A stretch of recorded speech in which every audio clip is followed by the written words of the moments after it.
Please respond by saying aye. Aye. Opposed, nay.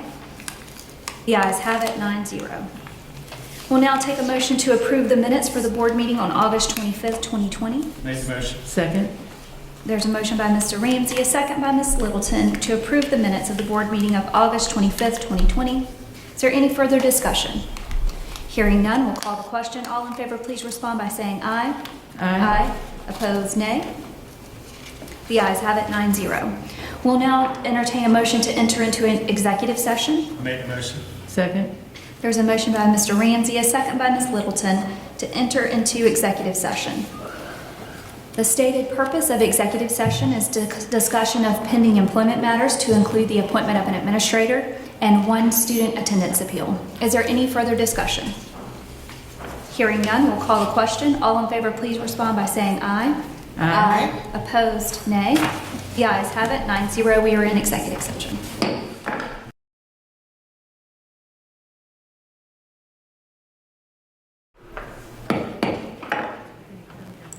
I'll now entertain a motion to return to regular session. So motion. moved. Second. I've got a motion by Mr. Ramsey and a second by Ms. Littleton to return to regular session.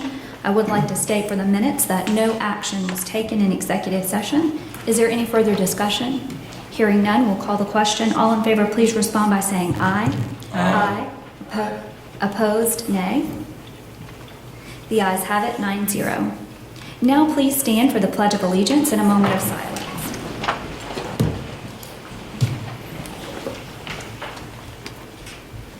I pledge allegiance to the flag of the United States of America and to the republic for which it stands, one nation, under God, indivisible, with liberty and justice for all.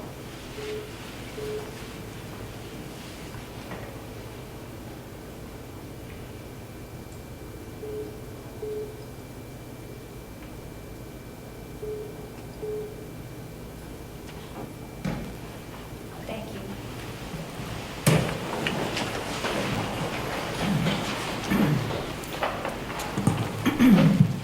We'll now move on to agenda item 4A. In order to conduct the meeting in an orderly and efficient manner, we ask that you honor the following guidelines. Stakeholder comments are welcomed and encouraged. However, the board will not take immediate action on public comments at this meeting. Any person wishing to address the board must register prior to the meeting. Comments must be regarding programs, policies, or procedures. Comments regarding complaints against employees other than district-level executives or references to students other than the child of the speaker will not be heard in public session. Groups addressing the same topic should select one speaker. Comments will be limited to 3 minutes per speaker. The board chair reserves the right to allot additional time or halt public comments that do not adhere to the guidelines. The first registered speaker is Kelly Marone, Transportation.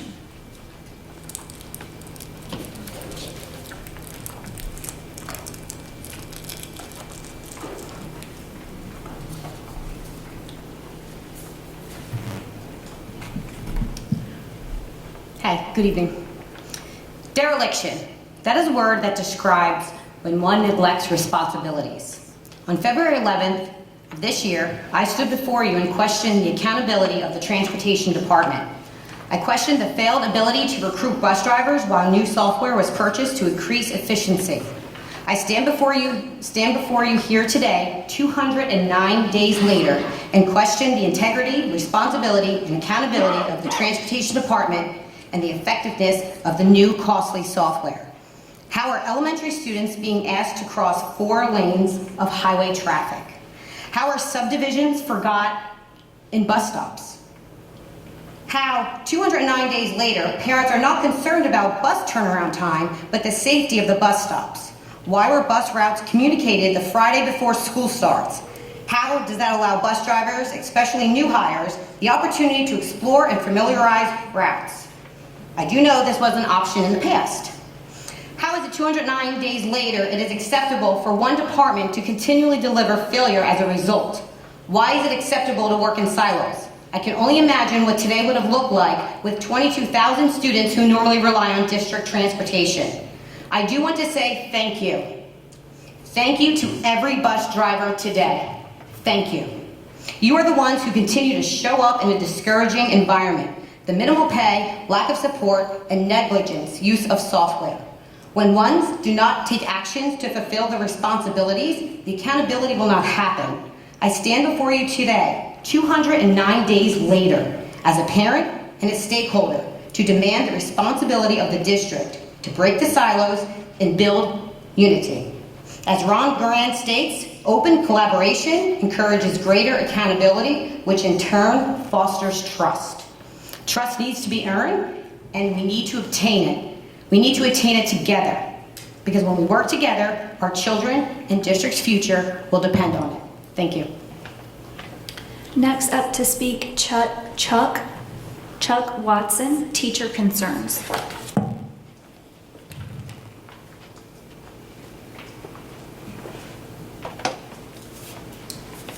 Good evening. Ladies and gentlemen of the board, thank you for allowing me this opportunity to speak to you tonight. And thank you for your continued dedication and service to the student and educators of Berkeley County. My name is Chuck Watson. I am a teacher, and I am the Associate Executive Director of the Palmetto State Teachers Association. We currently have about 15,000 members in South Carolina, and are the largest teacher association in South Carolina. I'm here representing the 600 plus members we have in Berkeley County. As a side note, I've been coming to your district for the last 17 years.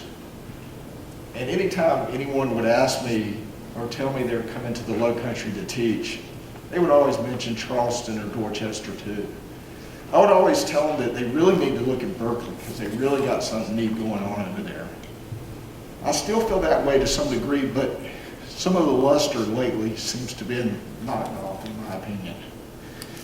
The COVID-19 pandemic has obviously created unprecedented challenges for our educators, students, and their families.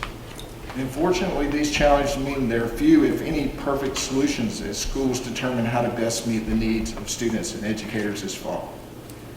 However, for the past few weeks, our association has heard daily from educators in Berkeley County and the negative impact of district-level staff on the well-being and instructional capacity of teachers. While we have heard concerns from educators across South Carolina to date, we have received more calls from Berkeley County than any other district. I'm including Greenville County, I'm including Horry County, I'm including Charleston County. We actually even had an attorney contact our office directly because she got 16 calls in one day. The teachers in your district are suffering. They're looking for answers. They're even considering not keeping their job. They're considering quitting. I know this is stressful, but there's got to be more support for the teachers. While our association knows that there are no perfect solutions and none exist, we do believe the guiding principles established by the Accelerate Ed Task Force provide a strong starting place for districts. Unfortunately, based on what we're hearing from Berkeley County, decisions being made at the district level are inconsistent with one of those guiding principles, which reads, districts should avoid any scheduling scenario where the burden falls on the classroom teacher to simultaneously create and implement traditional and distance instruction for students during the same day. That is our main concern. Also, we have a concern with teachers with serious pre-existing conditions. These teachers have gone out and got the documentation that they were asked to get, but yet they're still being asked to teach in person. And I'm saying serious pre-existing conditions. Thank you. Can you make your ending wrap-up comments? Sure. Thank you again for all the work you guys do on the board. I know it's not easy work. Please support those people in the classroom that are trying to make a difference every day, because in the end, there's only one group that's going to be hurt by all this, and that's the students. Thank you again for the time. Thank you. April Moody, Traditional and Virtual Classroom Environment.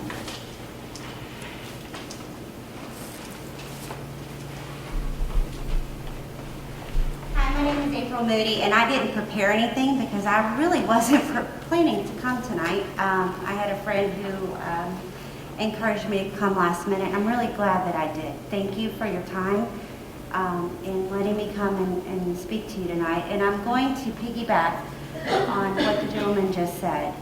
I'm very concerned for our children. I'm very concerned for our teachers. Having our teachers have traditional and virtual children at the same exact time, teaching those children at the same exact time, you're asking for too much. You're asking for too much, and you are going to have the children suffer. Today you saw a nightmare in the classroom, and I don't know if the children, I don't know if you've heard from the parents, I don't know if you've heard from the children yet. But when you go home tonight, you're going to see it. You're going to see shaky, fearful children. You're going to see it not work. It's too much. I don't know. I don't know how this, I understand that in some instances, in certification instances, you don't have a choice in gifted and talented in special education. But when it comes to virtual and traditional learning areas, you do have a choice. And you don't have to strain these teachers, but you are asking too much of them. Please think about the teachers, please think about the children, and please think about implementing changes to help the teachers and to help the children. Because in the end, it is about the children and it is about their education. Thank you for your time. Up next is Jessica McCartney, Virtual and Traditional Classroom.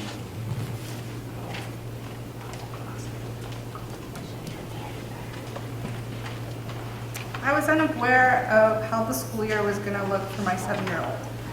Unfortunately, I feel it was very difficult all around today for virtual and traditional learners and the teacher.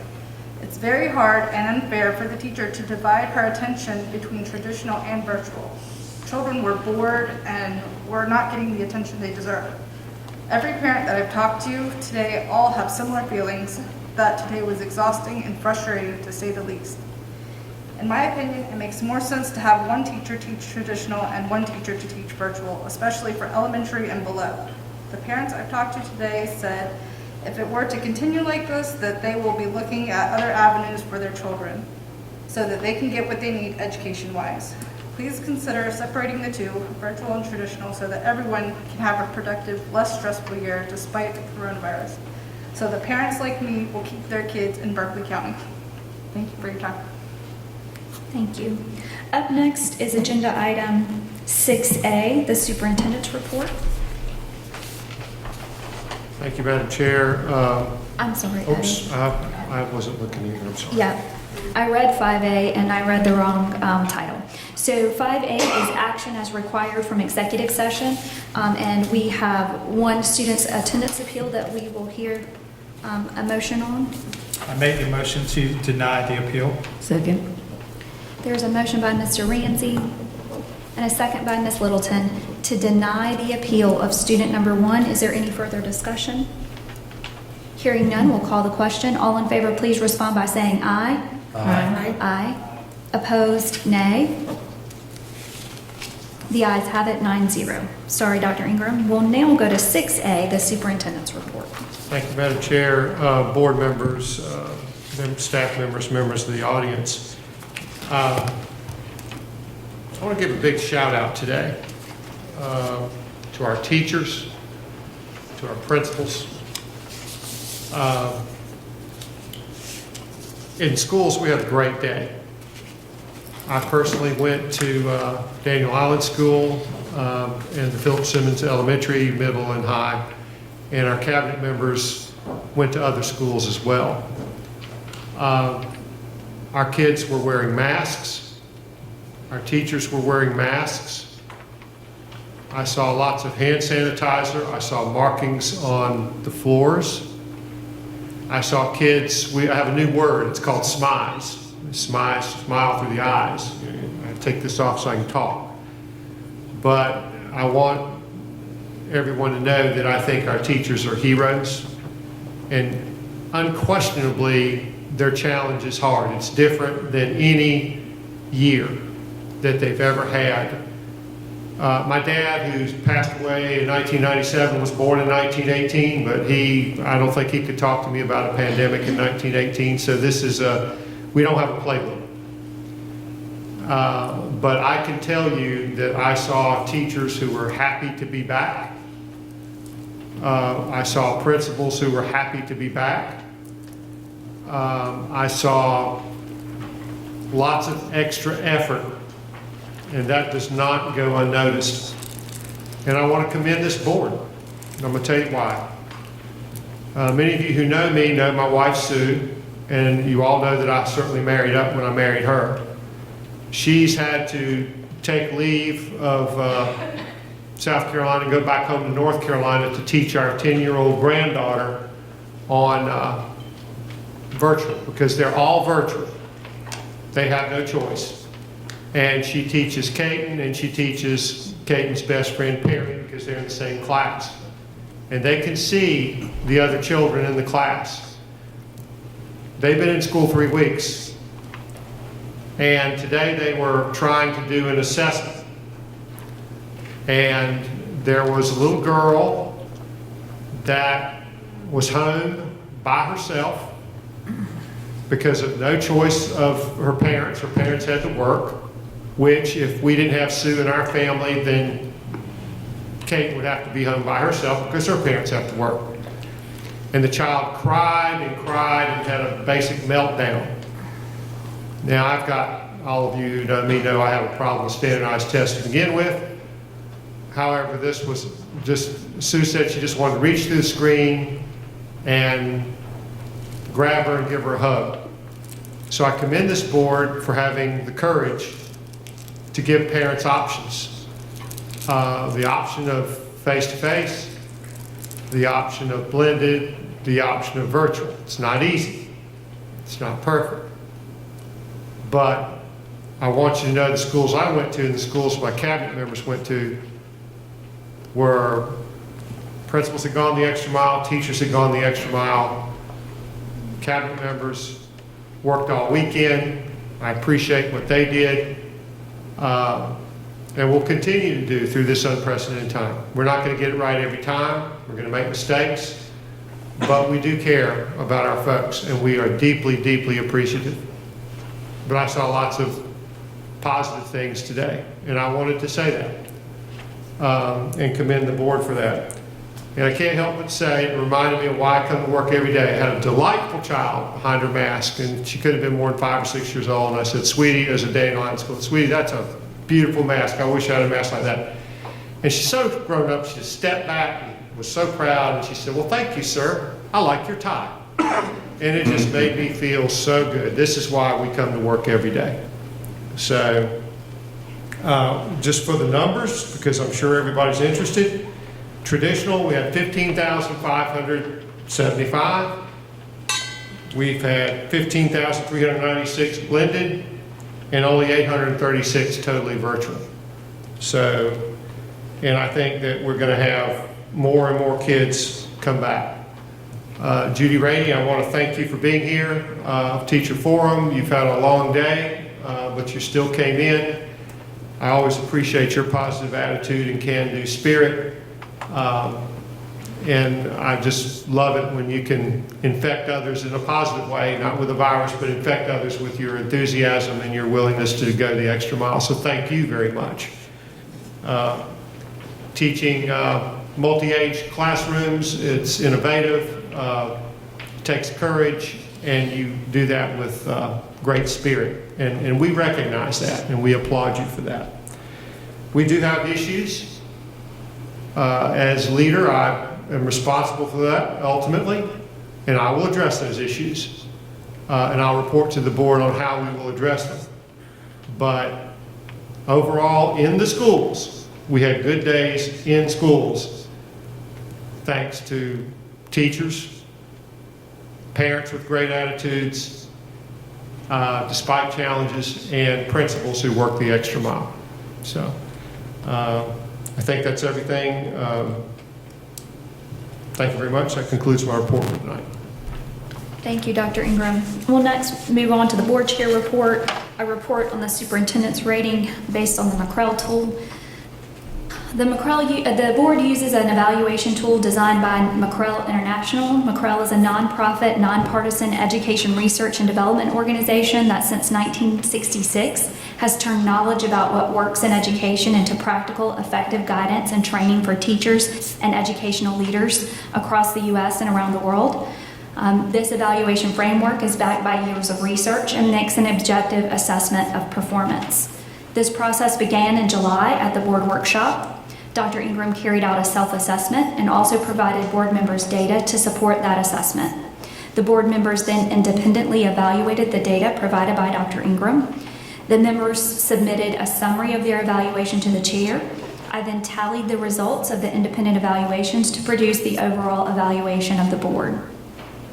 In the McCrell framework, there are 5 levels: not demonstrated, developing, proficient, accomplished, and distinguished. And each member evaluated Dr. Ingram in the following areas: purposeful community, managing change, focus of leadership, and management. The overall assessment for purposeful community, 7 rated proficient and 1 rated accomplished for that area, and Dr. Ingram's self-assessment was proficient. In managing change, 7 board members rated proficient, 1 rated accomplished. Dr. Ingram's self-assessment was proficient. On focus of leadership, there were 4 board members who rated proficient and 4 who rated accomplished. Dr. Ingram's self-assessment was proficient. In management, there were 4 board members who rated proficient and 4 accomplished. Dr. Ingram's self-assessment was proficient. Overall, there were 7 proficient ratings and 1 accomplished rating, and Dr. Ingram's self-assessment was proficient. Based on the data collected, the overall rating for Dr. Ingram for the 2019-2020 school year is proficient, and this is in line with Dr. Ingram's self-assessment. So that is a report. You also have a copy of the data. Thank you, Dr. Ingram, for 2019-2020. Certainly the better half of, the second half of 2020 was unprecedented. I think one of the good things about the McCrell tool, it does take emotion out of the evaluation, and it is very objective evaluation tool. This is our 3rd time? Yes, ma'am. Should have written that. This is our 3rd time using the tool. Every time we've used the tool, we have gotten better at using the tool. So thanks for all the board members. There were multiple questions that went under each heading that board members rated on, and a lot of data to review. This wasn't a quick process, but I think it's a very accurate representation of where we are as a board and where we are, where Dr. Ingram is in Berkeley County School District as proficient. So thank you, Dr. Ingram, for 2019-2020. We are very appreciative. Next, we'll move on to agenda item 7B, temporary committee assignments. Quorum is present for all committees, so that agenda item is unnecessary. So we'll now move on to agenda item 8, an adjournment of the full board so the committees can meet. I make the motion to adjourn. Second. There's a motion by Mr. Ramsey, a second by Ms. Littleton to adjourn the full board meeting so we can go into committee meetings. Is there any further discussion? Hearing none, we'll call the question. All in favor, please respond by saying aye. Aye. Opposed, nay. We are now in adjournment for the full board.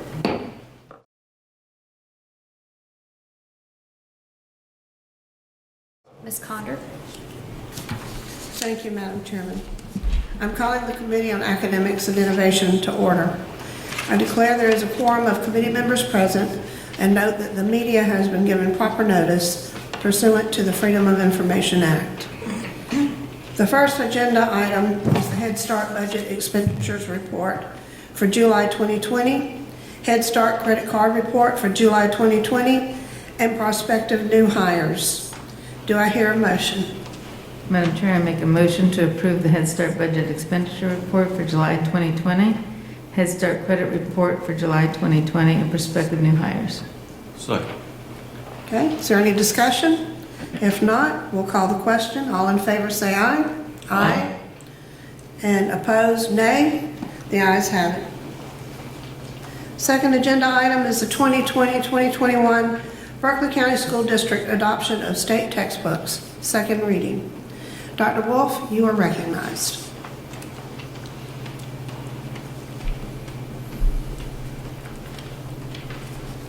Madam Chair, Dr. Ingram, members of the committee, I bring back to you for second reading Big Ideas Math Advanced Textbooks, grades 6 and 7. Okay. Do I hear a motion? Madam Chair, I make a motion to approve committee recommended books selected by teachers as presented for second and final reading. Second. All in favor say aye. Aye. All against say nay. The ayes have it, 3-0. Thank you, Dr. Wolf. At this time, I will entertain a motion to adjourn this committee meeting. So moved. So that the Finance and Human Resources Committee meeting can begin.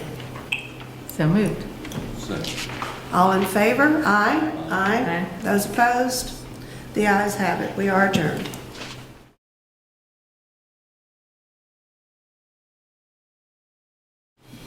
Before I call the Finance and Human Resources to order, I'd like to make a brief statement.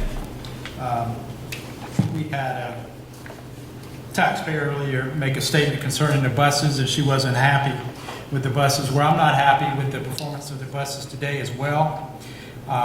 We've hired a new director.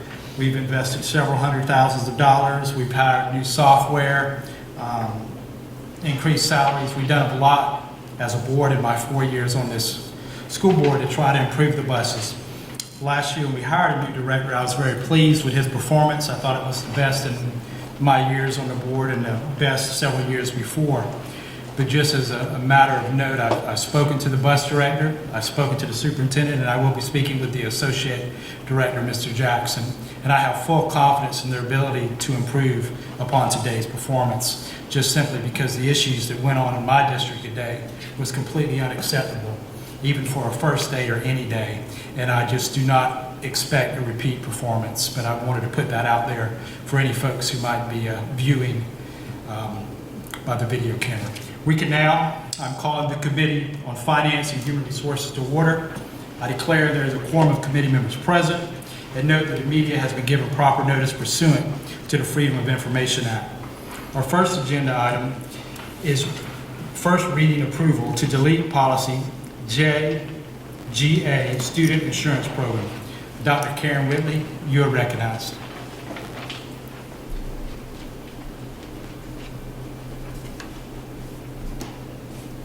Good evening, Chairman Ramsey, Superintendent Ingram, and board members. We're asking for first reading approval to delete policy JGA, Student Insurance Program. Policy JLA, Student Insurance Program, was approved in November 2018 to replace the policy JGA, Student Insurance Program. Are there any questions? What is the pleasure of the committee? I move to approve the first reading to delete policy JGA, Student Insurance Program. Second. Not that it's needed, since it's a reading. No, it is. It is? Have any more discussion? Okay. No. Let me just ask a question. I think I know the answer. This is, it used to be the students had to purchase their own school insurance, so this is deleting that? I think No, it's the opposite. It's providing. Yeah, we updated, but we didn't. We ended up with a duplicate. We updated this 2 years ago, but it was never formally put on the books to delete the old one. I see. So Had a discrepancy So essentially. we have a Right? new policy. Yeah, there's already a new policy in place policy, to cover it. yeah. And the students do have to purchase their own insurance, don't they? Athletes do not. I think that's correct. Isn't that right, Ashley? Athletes do not. Students for additional coverage do. Okay. Thank you. Yeah, this was an oversight. We should have deleted it in 2018. We would now call the question. All those in favor respond by saying aye. Aye. All those opposed, the motion is approved by a vote of 3-0.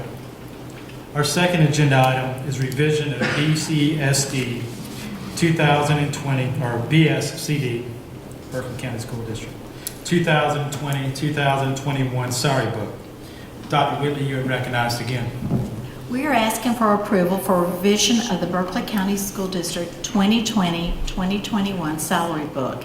On the 245-day work calendar, the holiday during spring break has been switched from Wednesday to Monday so that our employees can enjoy a 4-day weekend. Do we have a motion? I move to approve the revision of the BCSD 2020-2021 salary book. Second. Do we have any discussion? I think that is very helpful. I think people will appreciate having the long weekend, so thank you for realizing that and updating it. Thank you. We would now call the question. All those in favor respond by saying aye. Aye. All those opposed, the motion is approved by a vote of 3-0. Thank you, Dr. Lilly. Thank you. Our third agenda item is BVB 565-19-20, IDC Metal Canopy Contractors.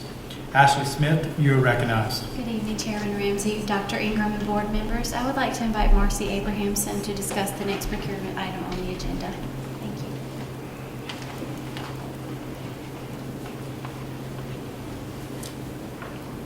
Good evening, Chairman Ramsey, Dr. Ingram, members of the board. Tonight, we present to you one procurement item for approval. It's best value bid 565-1920. 2019-2020 for metal canopy contractors. This is to replace an expired term contract to do canopy replacement and maintenance on all of our metal canopies that cover our walkways throughout the district. The seed project was to redo the walkways at MnRiv for the new warehouse building that they put at that facility. And the seed project, we're recommending award to East Coast TVM LLC and Mobile Modular, with the seed project going to East Coast TVM for $37,780. This is an IDC contract, so it'll have a maximum 2-year term or $750,000 with no one project exceeding $150,000. Marcy, is this all for maintenance or replacement? Will there be places where we put new canopy up using this contract? Yes, ma'am. Yes, ma'am. It's to It'll cover everything. everything. Yes, ma'am. So any of the construction work that we're potentially doing that could require a canopy or an existing campus that needs canopy could all kind of come under this contract. Exactly.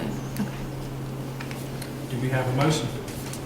I move to approve the award of BVB 565-1920 as an indefinite delivery contract for metal canopy contracts to East Coast TVM LLC and Mobile Modular for a maximum 2-year term or until the maximum value of $750,000 is realized. No single projects shall exceed $150,000, and East Coast TMV LLC will receive the representative project to install metal sidewalk canopies at MnRiv Education Park. Second. Do we have any further discussion? We will now call the question. All those in favor respond by saying aye. Aye. All those opposed, the motion is approved by a vote of 3-0. Thank you, Marcy. Thank you. Ashley. At this time, I'll entertain a motion to adjourn so the Facilities and Capital Planning Committee meeting can begin. So moved. Second. All those in favor respond by saying aye. Aye. We're now adjourned.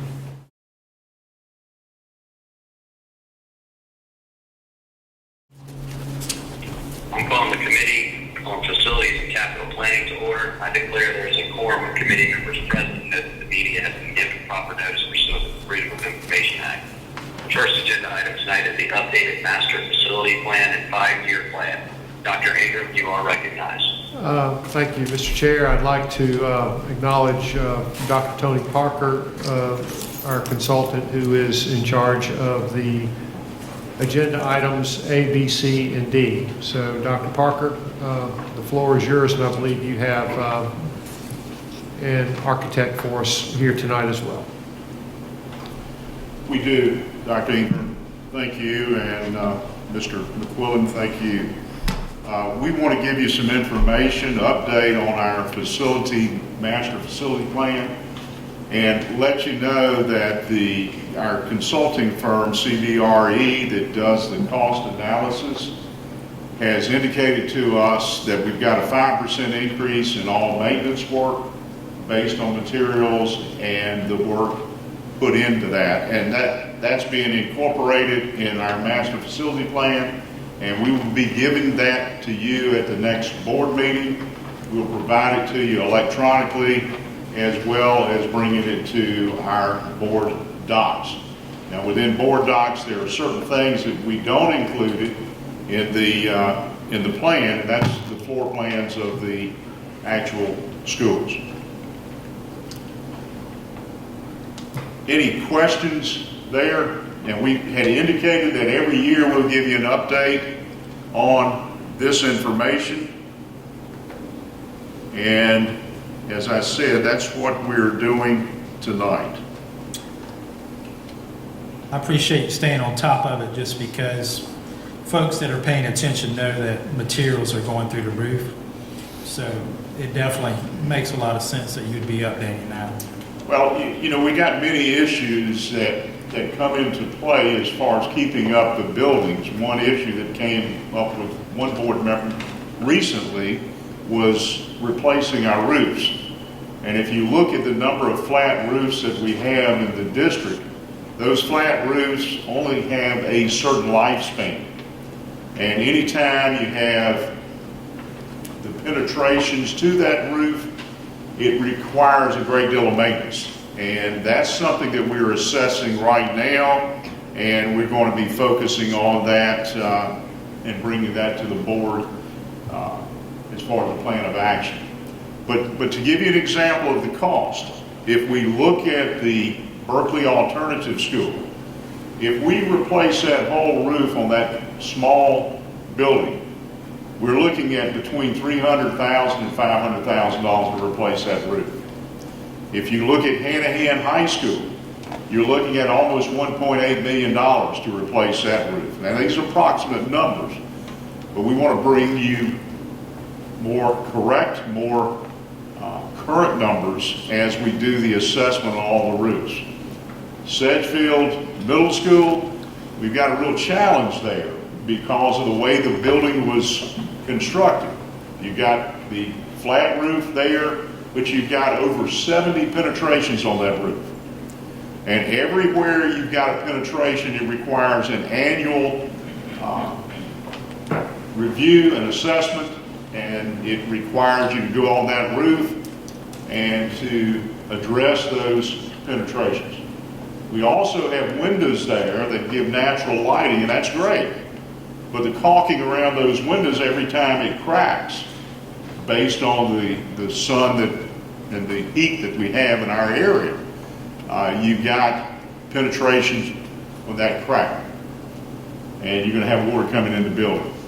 But we're addressing all of these at the current time. And that's like I've stated before, any roofs where we have the potential of making it metal, I would want us to consider taking a look at that, just because sometimes the upfront costs are more, but a metal roof's lifespan just far outweighs any other kind of roof. Well, within our ed specs, what you've got in your ed specs, as far as construction is concerned, is a raised metal roof, pitched metal roof, and eliminate penetrations anywhere we can in that metal roof. All the penetrations should be in a side wall and not in the roof. Right. And as you see our prototype model this evening, we're very proud of it. We've put 6 months of design work into a compact 3 months. And we've got a great model. We're working with an outstanding architect, and we're very proud of it. And I think you will be pleased with what you see. Dr. Parker, just one quick question. The 5% is for maintenance. It's not for the capital projects. Oh, no. Or anything like that. We're just talking about the 5% for the maintenance, roofing, replacements, and The material. and The upkeep, renovations. the upkeep of the buildings Okay. has gone up 5%, and that's what the lab has given us as a general figure to add into the cost estimates that you originally given. Thank you. Dr. Parker, I just had a question about Sedgefield Middle School's roof. Do we have somebody currently working on Yes. the penetrations? Okay, excellent. Yes, and we have that under contract to do some renovations on the roof.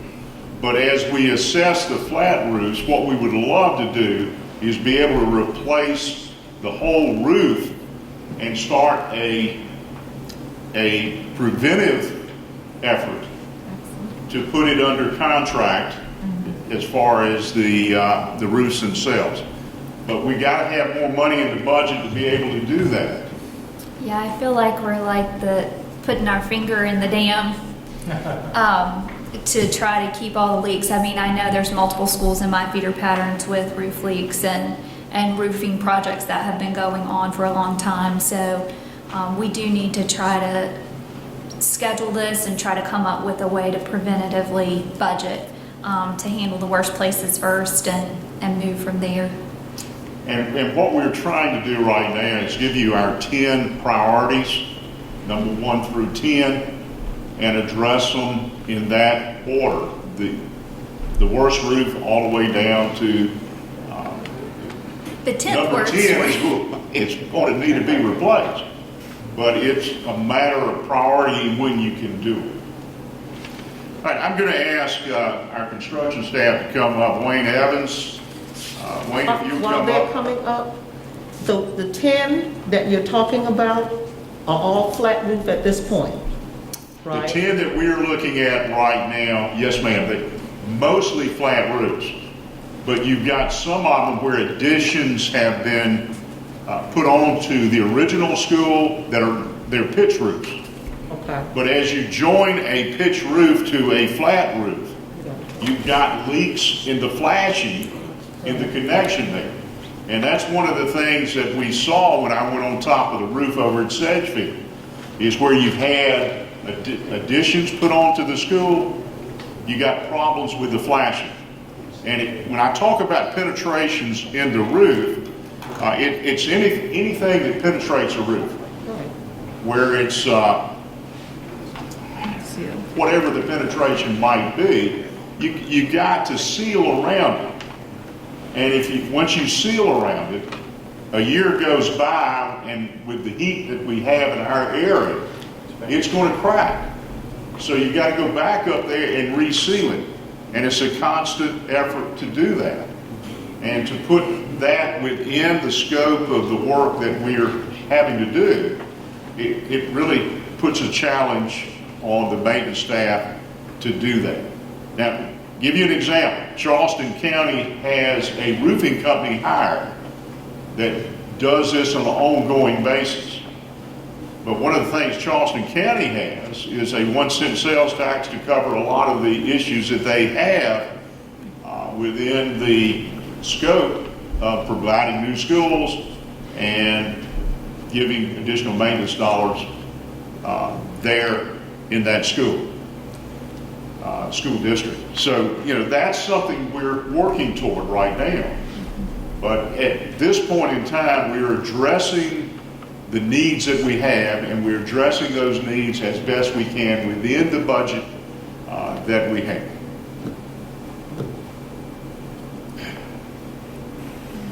Wayne, let's go through the facility plan and look at the our 5-year update. And like I said, we're going to give this information to you at the next meeting. We'll give it to you electronically so you will have it and be able to review it. And it's the comprehensive plan. No, let's just shoot right to the 5-year plan. Is there any further discussion? They're pulling up the 5-year plan, Mac. Okay.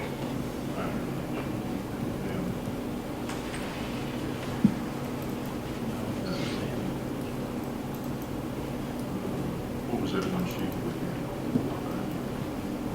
that you and I just had?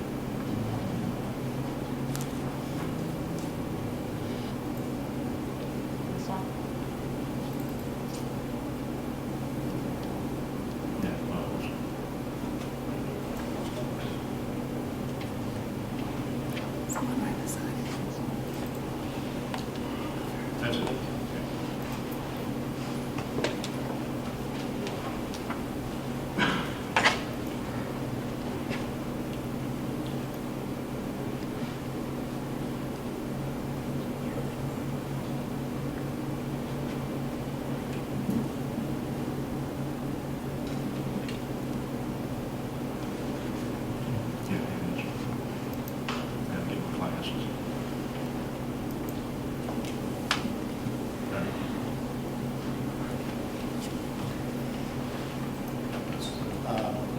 start with, I guess, we looked at doing a couple of different things in the process of looking at these building additions on both Cane Bay Middle School and on Cane Bay Middle School and on the Sangaree projects.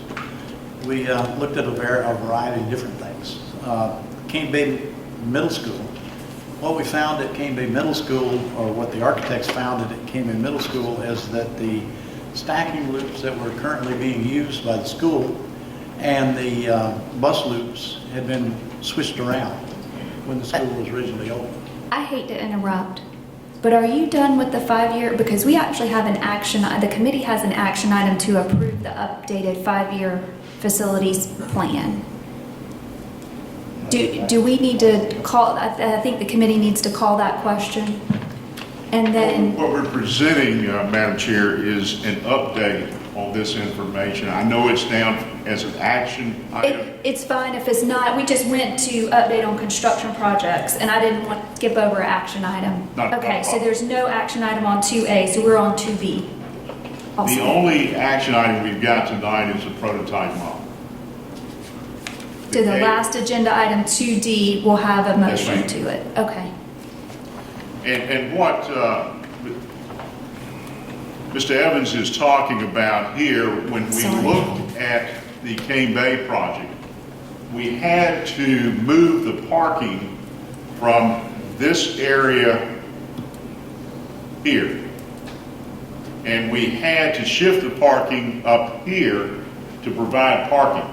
At the same time, we changed the stacking of the school, elementary school. And in the blue, you can see the new stacking that was put in, and this stacking was approved by OSF and DOT. But it doubled the size of our stacking. You still have a very compact area there on this site with the middle school and the elementary school, and we have some challenges there to work through. But the new wing is going into the red area here. Now the buses for the elementary school will come in this area and rotate out where we have the gold arrows. And the middle school buses come in here and they follow this area around and go out there. So is this what they use today, or this is what we will be used in the future? It's what was used today? Have we publicized this map? I don't see. Yes, we have. Okay. I know there was some confusion there's today. Some challenges yeah, it's not easy, but I just didn't know if we had publicized. The superintendent directed staff to go out there, review it, look at it, and see what we can do to facilitate this. Now, most parents today drove their students to school. You can understand that. Very few students in the Cane Bay Middle School and Elementary School actually rode buses today. So that created a pretty big challenge for us. We're going to be back out there tomorrow to address this issue again and focus on resolving some of the issues that we have. But we wanted you to understand the primary reason in doing this is to become compliant with OSF and DOT as far as what the requirements are, what they approved, and also provide parking in the front of the school based on the fact that we took the parking away on the side where we're doing the construction. Dr. Parker, just a brief question. The new wing will be in the red there, right? Yes, sir. Now, is that construction going to interfere with that loop or vice versa? No, it will not. In terms of prolonging people's access to drop their children off? Now, if you look over here, you can see my arrow there. The laydown area there for the project is going to be in that general vicinity. And it's a real, when you have a site as small as this is, you have a real challenge in dealing with all the issues. But the first thing that we had to do within this project is get the cars out of the way of the construction and move the parking to the front of the school. So this was necessary in order to get to where we are right now in clearing the site and getting ready for the actual construction. Are there any signals to let the parents know when they come in this stacking loop here that they are to bear to the right and go around? So when they get to that intersection, is there any signal of any kind to let them know they have to stop for oncoming traffic? We've got police out there working with directing the traffic, and we also have staff out there working on this at this point in time. Now, one of the things that we talked about today, as you see the cars exiting here, is they can't cut across, they can't turn to the left and cut across traffic because they're going to tie traffic up. So the only way they're going to be able to leave here is to go to the right. And again, now this is a challenge. That's typical. I mean, at Berkeley Middle School, you can only turn right. And there's a sign up that says in between drop-off times, you can only turn right. My house is not to the right, but I take a tour of downtown Moncks Corner. I mean, it's part of sometimes how you direct traffic. And it's not to say that we're not going to have challenges on this campus based on construction. We will. And we're trying to alleviate as many problems as we possibly can. But it's, and this is Wayne Evans' project that he's going to be working on, and he's out there every day working with the contractor. Matter of fact, he had a conversation with Hill Construction in encouraging them to get on the site quickly because we didn't want to delay our project any more than we had to.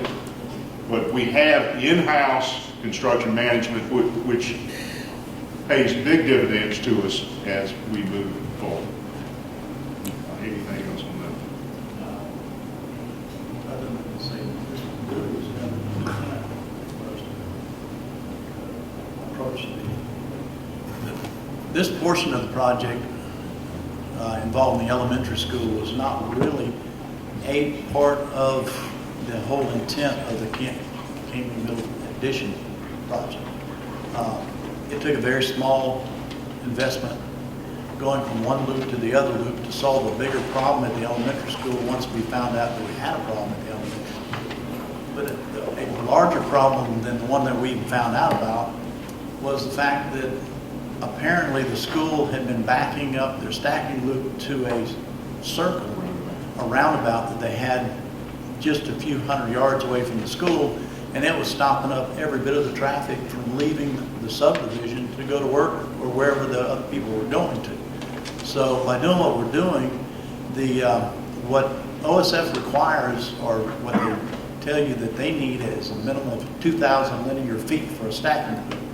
By adding this little small area of about 50 yards of asphalt, we were able to increase the size of that stacking loop to 4,600 square linear feet of stacking loop. So it's a considerable difference. Now, I think what we saw this morning is probably a combination of first day of school, everybody wants to take the student to school. And then you had the pandemic problem that people are just not wanting to put them on a bus, and they want to take them. So the combination of the two. Had we not done what we did, I can't imagine what it would have been like in that subdivision trying to go to work if you didn't have one of your students. That would have been a real nightmare. But this should be a significant improvement. The addition you have here pictured, this is Cane Bay Middle School. And this information, this is something that you haven't seen before, but we're going to give it to you numerous times. It gives you the cost of the construction. And you remember at our last meeting I talked about soft cost and hard cost. We're going to give you total cost. We're going to give you hard cost and soft cost, and we will identify these, and as we go through them, to help you understand that when you just get hard cost, that's what the bid is from the contractor. And that's something that the general public needs to understand is previous times when we'd have a bond referendum and you'd have these costs, they were the hard costs. And then the district had to scramble and go find the money from somewhere magically to pay for all these soft costs. And the soft costs would be millions and millions of dollars. So I'm glad to see that we're going to have both of them included, because in the past, this was always something that was never really understood by hardly anyone. And if I may have a comment, Mr. Ramsey, I agree with you, and I don't believe this board has ever seen this level of detail on a project. And the board's to be commended, and it's in my superintendencies, that's what I'm used to. And I regret it's taken me 3 years to get to this point. But and Tony and I talked about it, and you know, he's in agreement and he's used to it. This way you can see what's been spent, what's been budgeted, how much has been left, and it's all transparent for everybody to see. There's no magical. Piggyback on what Dr. Ingram was saying, this is what in-house staff and also what Tony Parker and his people do for us. So sometimes the question is, why do we have a consultant on staff? Why do we continue to utilize Mr. Parker's services? Well, we're the 4th largest school district in the state of South Carolina. We got over 30,000 students. We got a lot going on. Dr. Ingram's plate is quite full, as we know. And so this is why. Because again, I hate to bring up the past all the time, but you need to know where we came from, where we're at, and where we're going. In the past, some buildings we didn't have insurance on. And in some buildings, we had insurance on buildings that we no longer had. We didn't start from a zero-based budget. We had none of this. We were not looking to pay with cash for new additions. That's what this school board, this district, is now doing. We had a fund balance that we were told was $40 million. When I came on this board, the fund balance ended up being $6 or $7 million. We now have over a $70 million fund balance. So it's important to understand where you come from, where you're at, and where you're going. And so this is a gigantic credit to what Dr. Ingram has done and what the staff that you see out here before you have done, because none of this was done previously. And if I might add, this fund balance has consistently grown for the last 3 years due to the procedures and protocols that you folks put in place and your restrictions on spending. It's not that we don't want to spend money. We'll spend money, but let's spend money on what we need to spend money on. Right, and in the meantime, we have managed to also raise teachers' salaries, 4% the year before last and 6% this past year. And I mean, that's venturing a little bit away from this, but we've done a lot. And I'm proud to say that you know, we're still moving ahead. We still face some challenges, but what we're doing here with Dr. Parker is we're saving the district millions of dollars, because we could hire an outside construction consultant / manager and a team, and it would cost us millions of dollars to do that. So Dr. Parker has saved this district quite a bit of money. And again, the beautiful part of it is our staff is a part of it, working with Dr. Parker. So when Dr. Parker, I hope he's with us as long as we can keep him, but one day when he's not a consultant and he's not helping this district out because he has so much love for this district, then our staff and the people who we have hired currently working at the school district will be able to carry on this plan with this information that we have. So this is not a one-time audit. This is not information that we're just putting in a book so we can say, look at this nice, beautiful book we have. Because school districts do that quite a lot. And when we came on here, there was a lot of information like that. This is a living document. So where we were, where we're at, and where we're going tomorrow. So again, we get so excited because this is significant. And people need to understand why we do what we do and how we do what we do. To your point, everything above this blue line right here is considered our soft costs. They include everything, a variety of different things, a lot of which we have no control over the cost of whatsoever, which is county fees, DHEC fees, TAP fees. The list of what we're looking at is right here already. It has in here the architectural fees that we were dealing with, different surveys and things that had to be done to the properties to make sure that we can move forward on it. Where we could take and actually get proposals, we got proposals so that we weren't just taking and calling somebody up and giving them basically a blank check to take care of the project. But we were actually getting as many opportunities as we could to get better pricing from everybody that we could. So we saved a considerable amount of money in those areas. But those are soft costs that we had. In those soft costs, just like Ms. Connor was saying, you would have had construction management fees in here had you hired a construction management group. Those on a project this size probably would have been $250,000 to $500,000 worth of kind of money on just that one phase of it. The other school that David will come up with on the Sangaree Middle School, those would have been additional costs. But the way we're managing the project, we're using it like a three-legged stool, so to speak. We've got the architects doing the contract administration. We've got the district doing the project management, like a project management type role or a quality control kind of role, where that construction management group would have been. And then we've got the contractor himself doing the construction management on the project. So it's a good, solid way to build a school. It's the way that we built Canopy Middle School when we did that. It works. It works very, very well. It's an old sort of a way of building the building, but it works. May I ask a question on the alternate A1 additional classrooms? So how many total classrooms were going to be built at Cane Bay? Is it 12? Because I'm seeing an additional $331,000, so that's additional classrooms. The additional classrooms were 3 classrooms that were added to it. Three additional classrooms. For a total of, we've got here 16 classrooms. I'm looking right here on the slide. We've got 16 classrooms, but you have extended learning centers, resource rooms, teachers' workroom. There's a lot of additional spaces inside of this.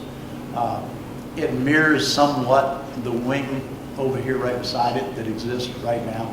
There'll be a little bit of changes in it. I think we've done some updates to kind of get to somewhere in the area of a little taste of the 21st century kind of learning centers, but it's not going to the length that you will see probably in the next schools. We took the 2 alternates on both of these projects. The reason that was done, those alternates came in a little over $300,000 a piece.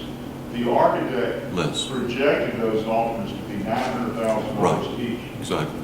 So, you really can afford not to take them based on the cost that we got. We'll be raising the enrollment in school 400 students, which is considerable. Is this a terrazzo flooring in these buildings? It is. Same thing in our expense. Total enrollment in school we're all over with. I remember the issue from a prior building. Well, we give the architects our ed specs, and during design, we focus on the ed specification during design. These are the things that we want within our buildings. This combined with the new Carnes Crossroads K through 8 school is going to help alleviate tremendously the overcrowding issues in the Cane Bay area. This particular school, when we get finished with this wing on it, you'll have an enrollment of nearly 1,400 kids. I don't know that you'd want to get bigger than that anyway. No. You can see the traffic already is struggling to handle what we're going to have out there right now. This won't add to the amount of student population or the traffic that's already right now. It's just going to be replacing the mobiles that are out there. And that's really what it is. Any questions on this for Wayne so far that anybody has? Just a quick thought, Dr. Parker. And this is probably number 5,500 on our list of to-do things. But just as we were sitting there looking at Cane Bay's redesigned traffic, some of our older schools, if we could have that on our, again, it might be way down on our to-do list, but as far as our traffic flow and ways we could improve upon it. Because I can think of some schools in the district of how it currently works, and I can think of some of the land we have and some of the access points. So I do think there's an opportunity sometime in the future where we might could improve some of our traffic flow. It's just like what we said with roofing, Mr. Ramsey. We've got to focus on those every time we go on a campus to do additions, when we look at the school, we got to look at stacking, we got to look at parking, we got to look at all these things to enhance the campus for our use. And you're right, that's got to be done as we go from school to school, doing our comprehensive assessments for each individual school. Thank you. Now, one of the things on this, and we're going to give you this at every monthly meeting, we're going to focus on our cost. What has been spent year to date? What's our total budget? And if you see here on the items I'm pointing the arrow at, you've got our budget is $570,000, and we have spent $441,000. And these are dollars that have been spent to date, and what we've got left to spend. We have the hard cost, what has been spent to date, and we also have the hard cost total, and then we've got total cost, and that includes hard and soft cost. What has been spent to date, almost $580,000, but we're going to give you this on an ongoing basis until we finish the project, and then we'll give you a final closeout. So you know exactly what's been spent on each one of the projects. Now you'll notice in here we have a contingency. We've got a 5% contingency, but the district, the superintendent has total control over the contingency. We don't spend a dime on it until it's absolutely necessary. And what Mr. Evans and Mr. Hogue have done, and they told the contractor, you don't do anything as far as outside of the primary project unless you get approval from us to do it. Which again is different from some of the past ways that the school district performed. We had floors and different things that would be put in a project, and then the contractor would want to come back to the board later and said, oh, by the way, could you give me this $900,000, and you didn't approve it. So those days are long gone. Again, where we were, where we're at, where we're going. Yeah, that would take it upon themselves to do things without initiating a change order or anything, and then come back and try to bill us. And that was just not acceptable. We did not tolerate that at all. Yes, Ms. Barrett. If you go back to the other slide, Dr. Parker, with the amounts. Yes. On the owner provided, now this is other soft costs after the construction for IT, furniture, all of that stuff. So that's an additional what? What would you say, 15%? No, it would be, I would say around 10%, 10 to 15%, usually. So about $600,000 to $800,000. Additionally, It really gets down to what, do we have furniture on hand that can be used there, or are we going to purchase furniture at that time? But usually it's going to run you around 10%. so it'd be about $7.5 million for this project, basically. Estimated soft cost to everything. Okay, thank you. And with technology, that's something, with what we're involved in right now, certainly technology is a necessary item in every school. And we've got as good a technology department as any district in the state or nation. All right, this time I'd like to get David Hogue up, who is managing the project at St. Marie, and let him talk to you a little bit about the project there. Well, first of all, I want to draw your attention to that green dotted line up on the screen, if you would. This was DOT's and OSF's original plan to have that drop-off loop. What they were doing before we come on site, they were dropping the kids off at the front door. It was never designed to do that. If you follow the green arrows to the back of that campus in that corner right there, that's where the kids are currently being dropped off at. And that is the way that it was designed from the beginning. So that was an issue we had to straighten out. As you can see in the red right there, that's the new addition. That's where it's going. We haven't had too many problems as of yet. And yes, Ms. Ann, they've tried change orders on us already, but it didn't work. And just want to tell you, our maintenance staff, to eliminate the work orders, they went out there and they did some things so that we could eliminate change orders. I have to commend your staff, the entire maintenance staff, and what an awesome job you guys do. I really do.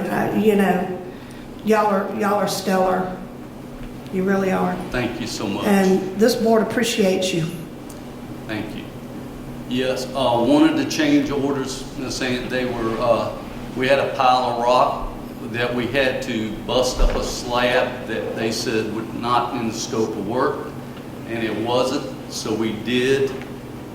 We piled it up. They wanted $4,700 to move the pile of rock, so we moved it ourselves. Bless your hearts. Bless your hearts. We've saved a lot of money. I know just you have. trying to do it ourselves. I know you have. Yeah. Okay. Yeah, this is the addition that's going in at Sangaree Middle. And if you'll notice that little thin, skinny part there, that is the tie-on to the building. Right now, that's going to be the last phase because we have to keep the children secure from the construction site. So right now, we do have them secure from the construction site. We have a fence. We have the silk fence up. They're moving that silk fence so the kids can get to the field area. But we did get 2 additions that was in the alternates on this building. So we've increased it by 2 classrooms. And the office was $600,000. 600,000, yeah. We got 3. Yeah. And here's our balance sheet, and I'd like to say it's pretty self-explanatory. You see the hard cost and the soft cost of the project. And right now, I think the cost to with the alternates was, I can't see that up. Yeah, no, that's the soft cost. Yeah. Yeah. 579. Yeah. The contract award was 5.7. almost $5 million, and the alternate B1 was $303,000. That was the actual classroom additions there that we took. The architect estimated those costs to be $900-some thousand. We got those 4 classrooms for $300-some thousand, which you couldn't afford not to take those offers. Well, so far, it looks like we're operating under budget. Well, we were very pleased with the bids that we got on this project. They were in line with what our estimates were in the beginning, and very pleased with that. The one thing we really want to do, talking about bids, is get the Carnes Crossing K-8 school out there as quickly as we can as far as bidding on that.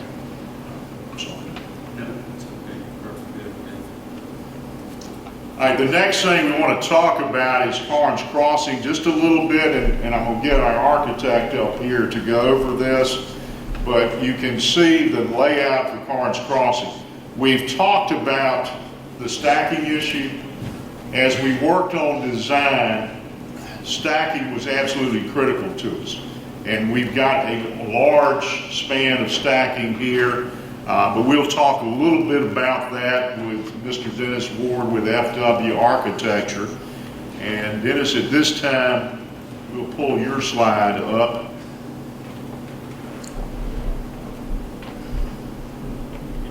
Yeah.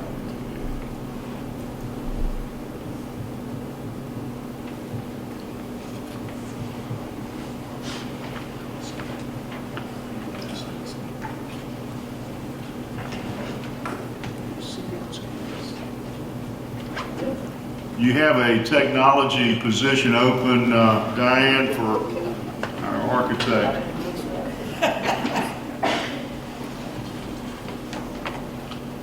Let me say, first of all, that it's been a genuine pleasure to work with Dennis Ward. He has come to us in Monk's Corner on a number of occasions in working on design. We anticipated design lasting approximately 6 months. We've cut it down to 3 months, a little over 3 months, but I'm very proud of what we've got. And Mr. Ward has looked at our ed specs, taken into account all of the suggestions, recommendations that we've made, and I think he's done an outstanding job. It's very much a pleasure for us to work with Dennis Ward. And with that, Dennis, I'll let you do the presentation. Well, thank you, Madam Chair, and members of the board, and Dr. Ingram. We did do this in a very short period of time. I'm actually only 34. This is what happens when you do it in that short period of time. But in working with the school district, it's made this a very easy process. And so a prototype plan, I'm sure you're all aware, is a footprint that can be replicated over and over again, but it doesn't have to be the exact same footprint. It is a base to start with. So we'd like to talk to you first about the K-8 plan. It's a little difficult when you're working with K-8. I just said I could handle the technology, but I can't.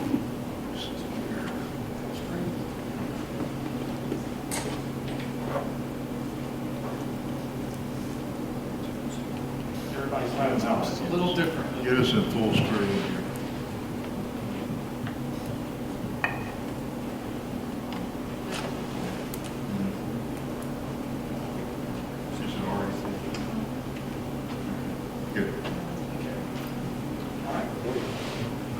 K-8 is a very complicated project to work with because you're combining so many different ages in one campus. And we're trying not to cross over between the elementary and the middle school, even though there are some things that they're going to have to share. And at the same time, you have different requirements from the drop-off pickup. So this site at Carnes Crossroads, we've been working very diligently with Civil and with the developers and have been able to develop a compact plan that allowed us to drop off almost 10 acres, I believe, that would have needed to be purchased. So we've already spent that money up front. If you look down at the bottom of the drawing where my arrow is, we have a long stacking lane for the elementary, kindergarten in this area, and then on over to the front of the building for the main drop-off. The buses will come in on the left-hand side along with the faculty parking lot, and this lot can also be used after hours. The left-hand side of the building are our public spaces, our gymnasium, our cafeteria. Those spaces can be used after hours, but the parking in the rest of the school can be closed off. We're also showing a baseball, softball field and a soccer field here that could also be used by the community, and that's been a request by the developers to us to consider that. We've looked at an open plan on this so we could have outdoor teaching spaces. So many things have changed in the last 6 months where collaborative teaching was the big approach. We don't know whether that's going to be the approach as we move forward, even after COVID, after a vaccine. So we're trying to create outdoor spaces that can also be used, and then the play areas back in the back. What you have before you is a colored plan. So it helps you to understand how we have this laid out. The elementary school is on the first level. Administration is the blue down at the bottom. Main entrance, media center, and art rooms, that would be shared. Ground floor media center for the elementary school, second floor media center for the middle. We're able to close off different portions of the school for different activities after hours. The right-hand side will be our kindergartens, pre-K, our self-contains, and our lower grade level, and grade levels will move from right to left. And then our PE space, multi-purpose space for the elementary school, and our gymnasium and large shared cafeteria.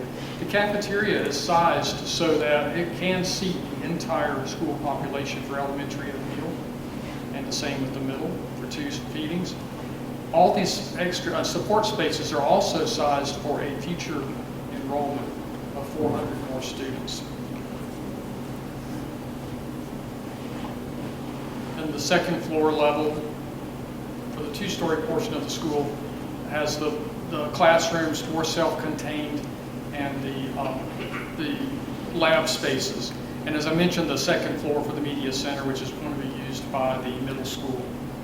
This entire school has the elevated platforms over the hallways throughout the school, all of our mechanical equipment, our IT rooms. Oh, I'm sorry, and we have elevators. And then in this particular plan, we have 2 elevators, one to be used by the students, one that can also be used by the public. But the second elevator, where I have my arrow on the right-hand side, will rise all the way to the platform, which will allow maintenance staff to have access and carry equipment and other things up to that level. So we designed this in a way where all the roofs are standing seam metal, they're all pitched. We have open gables on the ends, we'll have large louvers on those ends so that mechanical equipment can be moved in and out. And one thing that I failed to mention was future expansion on the project. We're going to take an alternate to add 4 classrooms on the lower grade level, and then we also have an area for an expansion for 400 more students on 2 stories here. And the school is being designed so that this can be added without impacting the existing building at all, not impacting roofs or interior spaces. What we've done is we've tried to provide some type of massing design to give you an idea of how this might look. Oh, wow. So on the campus, this is a representation of what might happen, just in block form, but it does give you an idea of the 2-story wing on the right and across the front, 1 story in the middle, and then the gymnasium cafeteria wing. This is showing a traditional entrance front, depending on the location, depending on the neighborhood. We want to be able to allow the architects, as you move forward and replicate this, to have the freedom to change the elevation, the designs, without changing the overall footprint so that it blends into the community, into the environment. Oh, yeah, that is an interesting point. We've heard a lot about the number of bicycles at Daniel Island, and we're anticipating a lot of foot traffic at Carnes Crossing. And so we have initiated a bike rack storage for 300 bicycles and a separate entrance for the bicycles, riders. And in keeping with that, looking at this being a neighborhood school and looking at our stacking areas, we also have to consider the possibility of golf carts and a large number of golf carts from that neighborhood. So we're also creating accesses for that. And the site plan has to be developed in a way that you don't have parents, golf carts, pedestrian students, and bicycles all crossing each other. So we think we've got the site plan very efficient at this point in time. Just another idea of how this massing would be. And looking at it from the rear in the playground area, and the dotted line here is the future 2-story addition, and then the 1-story alternate.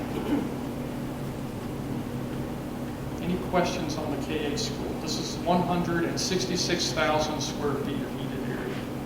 How many elementary and middle school students? Elementary first and then middle in the total? Is it 6 equals 12? Is it a 1,200? Okay. The entrance is 1 entrance from 176. Is that's Right now, Mr. Bear, we're working on, with the developer and with the county, on access off 176, and we take it directly into the school. We're still negotiating on that issue and who's actually going to pay for the road being built going into the school. The developer has got, if you see the connections here, the developer has got a number of lots that are going to be connected all through that area. Could be a lot of houses built there. So what we're wanting to do is get the developer to bring the road in and pay that portion where they're going to collect money on the lots in selling houses. And hopefully we pay for our portion that goes in front of the school. But we're negotiating that now. So it's probably just one road in and one road, the same road in. Well, you can come all the way through the development and get to the site, but that's coming into the single entrance at the front of Carnes Crossing. What we want to have is an entrance off of 176, which is right there in front of the hospital. Right across the street from the hospital is where the entrance would be. Okay. So, Dr. Parker, since Mr. McQuillan is remote, this is what we need to call the question on, is this We've got a prototype? couple of other items to show you. Okay. We have the K-8 model, but at the same time, we have a middle school model, large and small. Okay, so the question is for all three items. prototypes. Yes, Okay. ma'am. Just trying to keep up, make sure I'm on the Does right this number. complete the basic 5-year plan, Dr. Parker? Is that, because we're in the middle of year 3. No. We updated the 5-year plan, and I'll show you that information in just a minute, but we want to get, this is part of it. Understand. And we've got an RFP out right now, taking the K-8 model through construction and also developing a prototype model elementary school, large and small. So as I mentioned, the complexity of the K-8 school, it has own little nuances that you aren't able to, it becomes a little more complex. You can't simplify the spaces to make it work. What we've really been striving to accomplish with the 800 student and the 1200 student middle school is simplicity, ease to construct and ease to maintain. So this is the prototype for the 800 student middle school. You'll see some things that are similar. The cafeteria and the gymnasium, music wing, very similar to the K-8 school. But then you have a core area in the center with administration and other, the media center and art spaces, and then classroom spaces on the 2 wings. Now you might say, why do you have these 2 little classrooms sticking out here by themselves on either side? That is for future expansion. And by putting the classrooms in these locations, it allows you to add on without interacting or interfering with the existing structure should you expand. This is an 800 student school, all on one level. This is massing for the school. All the corridors are enclosed, a covered walkway in the opening in the back, and the platforms continue throughout the building for maintenance and mechanical.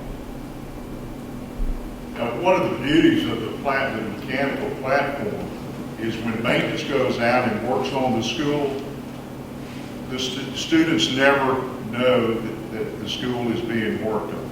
It doesn't interrupt instruction, and instruction continues to take place.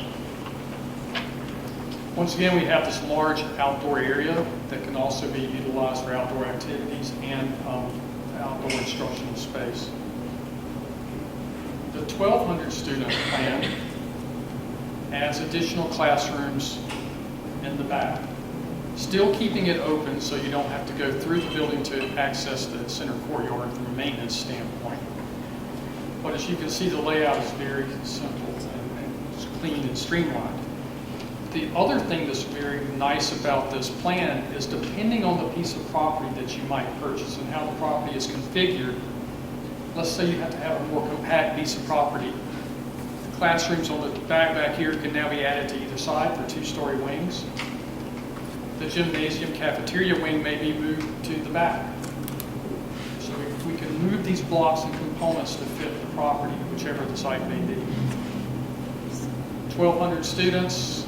I don't think, we're not planning on having any expansion. We've been directed to try to maintain 1,200 students as the maximum for these schools. And in this particular building, mechanical platform is continuous in a round shape. It can be accessed from any four corners, and it's also going to be very good from a security standpoint.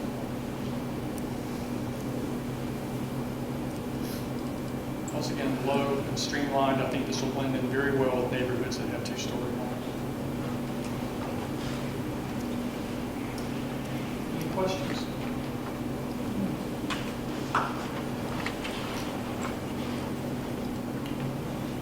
Well, with that, I thank you for the opportunity. This has been fun. There's nothing greater for an architect than to just have a blank piece of paper and be given ideas and then to start creating and then finally see something constructed. So thanks again for the opportunity.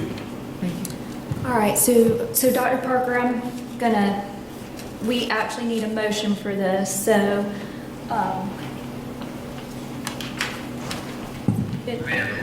there we go. Sorry, Matt. I'd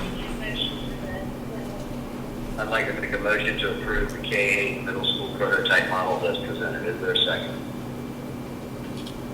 Second. There's a second by Ms. Kelly. We got a motion and a second. All in favor, please respond by saying aye. Aye. Ayes have it by vote of 3-0. Dr. Parker, what is left on the agenda? Okay, the question came up about the 5-year plan. I just want to give you a brief update on that and answer any questions you might have. Yeah, I think we got out of order of the We agenda, did. so we're trying to get back on. So that was 2D that we called the question for, Lacey. The others don't require a question, but we're going back to 2A, which is the master facility, the 5-year plan update. Did you actually make a change to the 5-year plan? We have, yes, So it ma'am. does require a question. If you updated the plan, it does require us to call a question on that. Okay. My notes. To just give you the information and to give you an update, the architectural and engineering prototype design we just presented to you, basic cost of that we have down. The new K-8 school at Carnes Crossing, planning in progress. The approximate cost that we're estimating there. The new middle school location to be determined, that's in planning stages. And the cost on that. The new elementary school location to be determined is postponed until further notice, and also another new middle school there. In looking at how our growth is progressing in the district. Now, I talked to Mike Miller today with numerics as far as looking at including the Carnes Crossing K-8 school within our planning stages and to look at where the next school is going to need to go. Is it going to be a middle school? Is it going to be an elementary school? And when is it going to be needed based on our numbers? But he's got to incorporate the numbers on the addition at Cane Bay and the addition at Sangaree along with Carnes Crossing into his planning. New building additions, you've got the two schools that we just went over, Cane Bay and Carnes Crossing. You've got Hanahan Middle School addition is in our 5-year plan. It's back on there. Yes, sir. I'm sorry it was omitted last time. No problem. Cane Bay Elementary School addition postponed until further notice. Goose Creek Elementary School addition. Mount Holly Elementary School addition. Goose Creek High School addition. Berkeley High School addition. St. Stephen's Elementary School addition there. And all of those are postponed until further notice. Still within our planning scope, but we're looking at how much money we've got available and what's taking priority right now. Renovations and demolition as far as projects, the district office annex building, and these buildings are going to be coming down pretty quickly, not this one because it was transferred over to the county. But if you look at The Mount Holly project, elementary school project, we used Abbeville money there, was about $1.1 million to upgrade windows, HVAC, LED lighting, and new paint and re-roofing that building. All of that was Abbeville money. Bono Warehouse, we're working on that one still and emptying that out. The Berkeley Educational Center cell tower, that is complete, it's come down. Science Warehouse overflow storage, scheduled for demolition, that will be taking place soon. We're doing the abatement right now, asbestos abatement. As soon as that's completed, the demolition will take place. Adult education office building, demolition in progress. Adult education classroom wing. The Kane Hoy middle school wings, that's postponed until further notice. St. Stephen's middle school wings postponed to further notice. That's giving you an idea of where we are as far as the 5-year plan, the things that we're doing, what's having to be postponed. Make a motion to approve. You got miscellaneous projects here, and all of these are dealing with the Office of Technology and the new building there. That's complete. It's filled up right now, Ms. Driggers, and very pleased we've got it. I don't know where you all put all the things that you had over there, but I'm glad we got this warehouse building now, and that's complete. The Berkeley Education Center drainage improvements and the lot extension to proceed as scheduled. The Department of Transportation bus repair shop renovations, we're working on that now. Oakley Facilities Services, you got the district-wide distribution center and warehouse building over there is almost complete. We'll bring you pictures of that at our next meeting.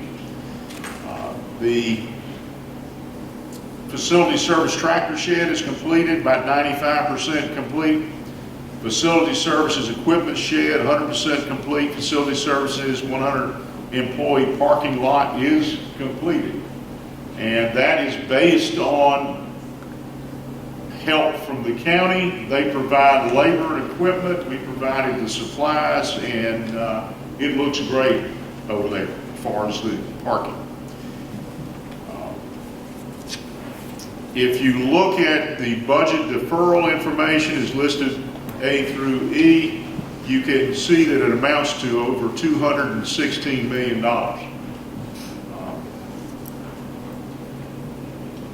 And that's taken away from our 5-year plan. All right, Madam. Make a motion to approve the updated master facility plan, 5-year plan as presented. Do we have a second? Second. We have a motion and a second. All in favor, please respond by saying aye. Aye. Aye. Any opposed? Motion carries. I believe that covers all the agenda items. Sally, are we missing anything, or can I move to adjourn? You can move to adjourn. Move to adjourn. Do I have a second? Second. Kelly gave you a second.